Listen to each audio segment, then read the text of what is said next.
Welcome to Lesson 8 of AQA A-Level Physics, the unit Particles and Radiation. So today we're going to have a look at conservation laws, which is our final lesson in the particle physics section of the syllabus.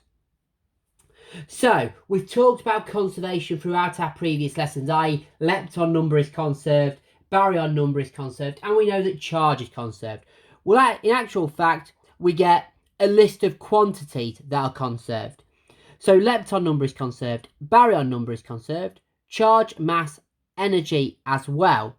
We've also discussed that generation is conserved. Now, never give this as an answer when it asks what quantities are conserved, but be aware that it exists. And then we get to strangeness. Now, we know strangeness is conserved if we go through the strong interaction. However, we also know that strangeness is not conserved and can vary between plus and minus 1 if you go through the weak interaction. So we're going to have a look at some decay equations and we're going to try and deduce if these particle interactions can occur.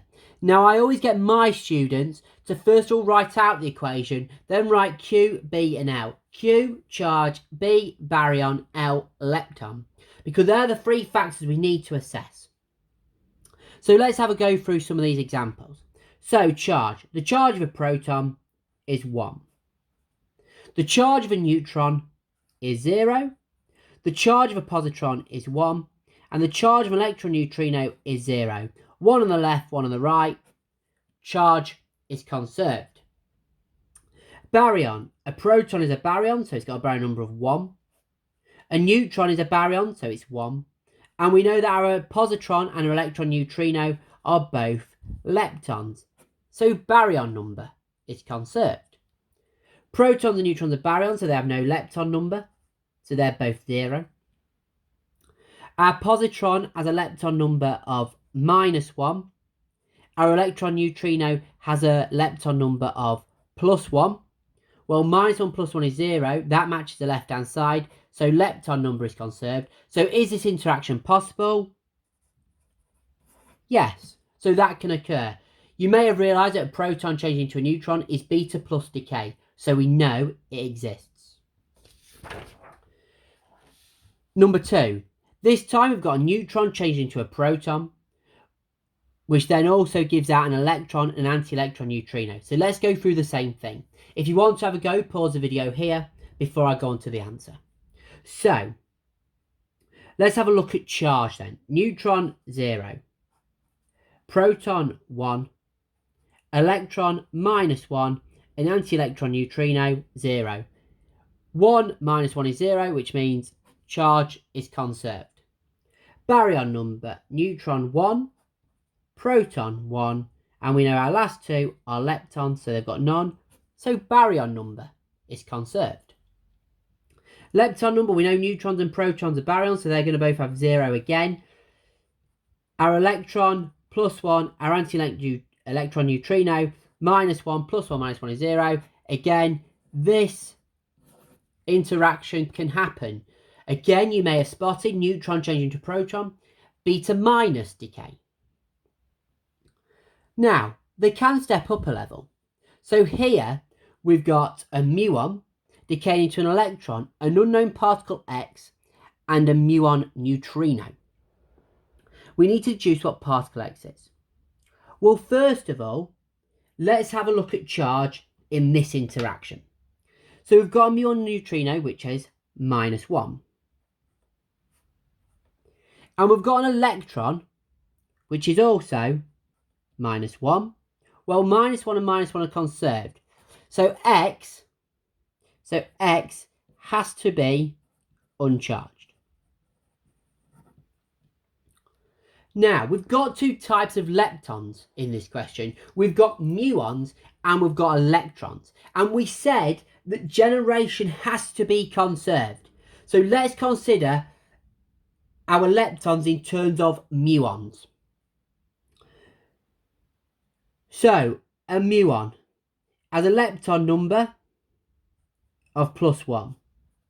We know that our electron is not a muon, so that's going to have 0. Well, we don't know about particle X at the moment, so let's just replace that with X. And we've got a muon neutrino, which is also +1. Well, muon plus 1 and plus 1, that's conserved. So X cannot be a muon. Let's have a look at electron-lepton number. Well, we know a muon is 0.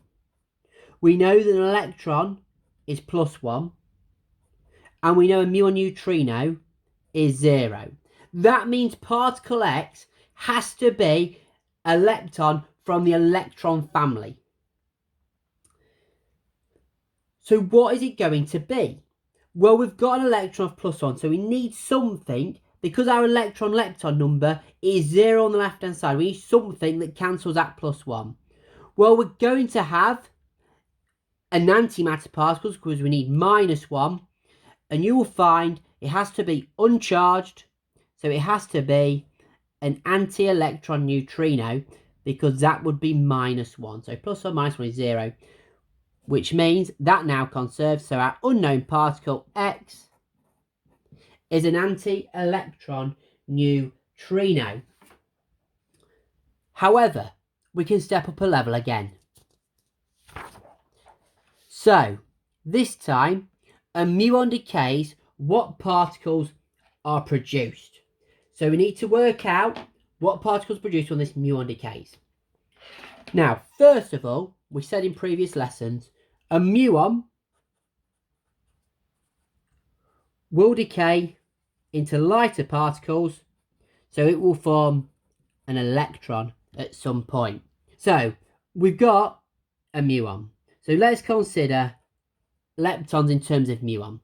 We've got a matter particle of a muon. So we need a matter muon on the right hand side so that that conserves. So we've got plus 1 here, and we need something that is plus 1. Well, it's going to be, you will find, a muon neutrino, because that's plus 1. So that's conserved. So we know that muon number is now conserved, and we know it's going to decay into an electron. Well, let's consider charge. We've got a muon of a minus on the left-hand side, so we need an electron that is negatively charged. Well, that's an electron, so it can't be a positron. So we've now got minus 1, 0, plus minus 1. So charge is conserved, and muon lepton number is also conserved. But we can't end it there. We've got charge, it can't be any baryons involved, so we've now got to consider our lepton electron number. Well, we know that's 0, we know our muon on the other side is 0, and we know our electron lepton number is plus 1. So that has to cancel. Well, you're going to get here an anti-electron neutrino, because we know that is minus 1. So we can use conservation laws to work out unknown particles, but also work out the decays that may happen. This is an exam question that has been tested, and a lot of students just named one particle. It was for 1 mark. And everybody goes, a muon neutrino. Or they just go an electron. Remember, everything has to conserve, so there's going to be more than one particle. So just a quick summary today. We've had a look at 4 examples of conservation laws by applying to decay equations, but we've also talked about what quantities are conserved. Baryon number, lepton number, charge, mass, energy, and we've said that generation is conserved, but never to write that, just know it. And we know that strangeness is conserved if it goes through the strong interaction, and it's not conserved, can vary between plus and minus 1 if you go through the weak interaction.